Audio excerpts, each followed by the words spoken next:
Hola, mi nombre es Gastón Fernández, yo soy del grupo de Ecología de Pastizales de la Facultad de Ciencias y les voy a presentar esta charla, esta clase que preparamos junto a Luis López Márcico, también compañero del grupo de Ecología, que se llama Servicios Ecosistémicos y Resiliencia del Campo Natural. Un poco como a modo de introducción, ¿no? Recordar lo que es un ecosistema, a modo de introducción, ¿no? Recordar lo que es un ecosistema. El ecosistema, como dice ahí la definición, es un nivel de organización en el que se estudian las interacciones entre organismos y el medio abiótico, ¿sí? Es un nivel en el cual nos van a interesar las interrelaciones que tienen los seres vivos entre sí y con su medio abiótico. Nos va a interesar, por ejemplo, ver los aspectos relacionados al flujo de energía, al ciclo de la materia, y además saber cómo los seres vivos, ¿no?, que son parte de estos, son afectados, y los procesos que ellos generan, ¿no?, son afectados por el clima, por las precipitaciones, temperatura, etc.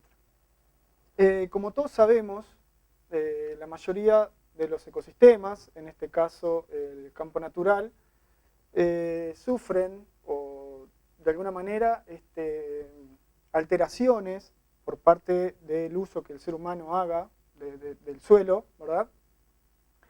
Sufren alteraciones en la composición de especies debido, como les comentaba, ¿no?, al uso que el ser humano haga de ese sitio. Por tanto, podemos tener, el ecosistema puede ser transformado, ¿sí? En este sentido, el ecosistema pierde, o la vegetación del ecosistema es totalmente sustituida, por ejemplo, cuando se sustituye la matriz original, el campo natural, por una plantación forestal, como es ese caso, o por una plantación de soja, una pradera implantada, ¿sí? O por otro lado, también el ecosistema puede ser modificado. Por ejemplo, cuando se introdujo la ganadería, eso provocó que hubieran recambios, hubieran modificaciones en las composiciones de especies. Si se comparan, por ejemplo, sitios pastoreados con los no pastoreados, vemos que hay diferencias en la composición de especies, hay más especies a veces en los sitios pastoreados, también se modifica la productividad, ¿sí? Pero sigue manteniéndose el mismo ecosistema, sigue siendo el campo natural, modificado. Ahora bien, ¿de qué dependen esos cambios en el uso del suelo? ¿Sí? ¿De qué depende que en un sitio se mantenga el suelo, o se transforme, o se modifique? Bueno, hay varios factores, ¿sí?, que van a estar controlando los cambios en el uso del suelo. Uno de esos factores son los factores biofísicos, por ejemplo, el clima o la biota, los recursos edáficos. De alguna manera son unos controles que van a restringir, por ejemplo, un determinado tipo de suelo va a permitir o no que se plante o se siga produciendo carne en un determinado sitio. También el clima, por ejemplo, un clima muy frío puede promover o inhibir determinado cultivo. Cuando los controles biofísicos lo permiten, ¿sí?, por ejemplo, si el clima es apropiado, ahí van a empezar a actuar los controles humanos, por ejemplo, los marcados, ¿sí?, que de alguna manera la demanda de productos hace que el suelo se use para, por ejemplo, plantar soja, como en este caso China hace una presión y se sustituye el campo natural para plantar soja, ¿no? También las políticas pueden fomentar o inhibir que se den estos cambios en el uso del suelo. También la opinión pública, la tecnología y las estructuras sociales de la población van a también ser controles para los cambios en el uso del suelo. Ahora bien, esto tiene consecuencias. Por ejemplo, se puede ver afectado al cambiar el uso del suelo, como es ahí, la provisión de agua, puede haber desregulaciones climáticas, se puede ver afectada la biodiversidad, el ciclado de nutrientes, los secuestros de carbono. Y esto, de alguna manera, ¿sí?, también va a modificar la capacidad de seguir produciendo, porque, bueno, si se desregula el clima, tal vez ya no se puedan plantar ciertos cultivos. Eso también va a traer problemas de seguridad alimentaria, va a modificar los ingresos, se van a ver modificados los valores culturales y estéticos. Y a su vez, estas consecuencias van a controlar, ¿sí?, van a de alguna manera modificar los controles Porque, por ejemplo, si se sustituye la vegetación, el campo natural, ¿no? Y hay un determinado cultivo que afecte o la producción de agua o la biodiversidad, eso puede traer consecuencias para los políticos que promuevan ciertas leyes restringiendo esos cambios. ¿Tá? Los cambios en el uso del suelo, como estábamos viendo, van a afectar la cobertura del suelo y van a transformar estructural y funcionalmente al ecosistema. Por un lado vamos a tener aumentos en la producción de commodities. Los commodities son bienes con valor de mercado. Por ejemplo, si transformamos el campo natural para producir madera, vamos a obtener un bien de mercado que es la madera y eso se va a poder vender para, por ejemplo, la producción de pasta de celulosa. También la carne es un commodity que se vende, la carne, el cuero, etcétera, que se vende en el mercado, o por ejemplo el tema de la soja, que también se puede vender. O sea, si lo modificamos obtenemos un rédito económico a través de estos commodities. Pero sin embargo, también vamos a tener problemas en la provisión de otros beneficios que los ecosistemas nos brindan y que muchas veces no tienen valor de mercado, ¿sí? Por ejemplo, al eliminar la vegetación pueden haber problemas de erosión. Fíjense acá, ¿no? Cómo se ha perdido suelo. El tema del suelo la conservación de los suelos es muy importante y ahora estamos viendo cómo hay políticas que tienden a minimizar los impactos de los distintos regímenes de producción, tratando de que no se pierda suelo. Por ejemplo, también pueden existir problemas asociados a, en este caso, una foto del río Santa Lucía, por la contaminación que hay debido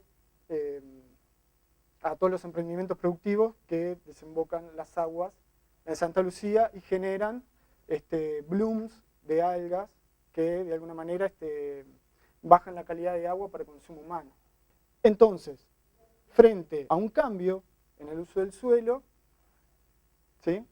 Como tenemos acá, la provisión de beneficios de alguna manera podría mantenerse, ¿sí? Imaginemos una situación hipotética en la cual el campo natural es sustituido por una plantación, una pradera implantada para producción de leche, ¿no? de ganado lechero, y bueno, que ese beneficio sea el secuestro de carbono. ¿Sí? Al sustituir el campo natural, igualmente tenemos el mismo beneficio. Por otro lado, cambiamos el uso del suelo, podría aumentar la provisión de beneficios, ¿no? Como les comentaba hoy, cuando hablamos de que se sustituye el campo para obtener madera, bueno, el beneficio, que es la producción de madera, aumenta. ¿Tá? O, por ejemplo, puede disminuir, y era un poco la foto, por ejemplo, el beneficio de prevención de la erosión de los suelos o de alguna manera evitar la contaminación de los cursos de agua, podría disminuir y generar problemas en la calidad del agua de la cual todos hacemos uso. ¿tá? En este contexto de presión por cambiar el uso del suelo por algunos actores de la sociedad, de todos los beneficios que se obtienen por un lado, de todos los perjuicios que se obtienen por el otro, es que surgen los servicios ecosistémicos como un marco para el análisis y la acción en los conflictos asociados a los cambios en el uso del suelo. ¿Sí? Surgen como una manera de poner blanco sobre negro, digamos, evidencias de la importancia de los ecosistemas y hacer visibles una cantidad de beneficios que estos nos brindan, pero que no tienen valor de mercado y por lo tanto muchas veces no son tenidos en cuenta por los tomadores de decisiones a la hora de hacer políticas públicas tendientes al manejo del uso del suelo. Es de alguna manera tratar de reivindicar toda una serie de beneficios que obtenemos, pero que no son, como dice ahí, no tienen valor de mercado. Bueno, ¿cómo lo definimos? Hay varias definiciones de servicios ecosistémicos, pero todas giran en torno a que son los beneficios que el ser humano obtiene de los ecosistemas y su funcionamiento, sin lo cual la vida no podría ser posible, ¿tá? Como lo vamos a ir viendo aquí en adelante. Esta es la definición tal vez más clásica, una de las primeras, que es la definición del Millennium Ecosystem Assessment, que bueno, fue un informe que se publicó en el año 2005. Ellos definen los servicios ecosistémicos como los beneficios que las personas obtienen de los ecosistemas. Y bueno, fue un grupo muy grande, muy numeroso de científicos de todo el mundo que se unieron para de alguna manera evidenciar la cantidad de problemas que se está viviendo a nivel mundial por la pérdida de ecosistemas, la pérdida de la calidad y de la producción de materias primas, etcétera, que se está viendo a nivel mundial. ¿Tá? Hay otras definiciones, que yo se las dejo por ahí, pero como les comentaba, ¿no? Todas giran en torno a que son los beneficios que se obtienen de los ecosistemas y de los procesos que en ellos ocurren. Para el resto de la clase nosotros nos vamos a basar en esta, ¿no? En la definición del Millennium. ¿Tá? Bueno, según el Millennium, hay 4 grandes grupos de servicios ecosistémicos. Por un lado tenemos los servicios de provisión, ¿tá? Que son los productos obtenidos de los ecosistemas. Los servicios de regulación, que son los beneficios asociados al funcionamiento ecosistémico. Los servicios culturales, que son beneficios no materiales de los ecosistemas. Y los servicios de soporte, que son necesarios para la producción de los demás servicios. Bueno, como ejemplos, algunos ejemplos así de los servicios de provisión, que como les comentaba, son definidos como los productos obtenidos de los ecosistemas. El más clásico y el que a todos se nos viene a la cabeza cuando pensamos en campo natural son los alimentos, principalmente la carne y los lácteos, y la leche y sus derivados, ¿no? También en mucho menor escala, pero también hay muchos proyectos en los cuales se produce miel, ¿sí? Pero también obtenemos medicinas, pensemos por ejemplo en la carqueja, en la menta o en el propóleo que se usa para las quemaduras, o en la marcela que en los últimos años ha tenido todo un auge, ¿no? El tema de la marcela como antioxidante, y hay toda una industria que se está desarrollando en torno a una planta que está presente en los campos naturales de nuestro país. Otro grupo de beneficios que obtenemos, ¿no? Obviamente, son el cuero, la lana o las fibras.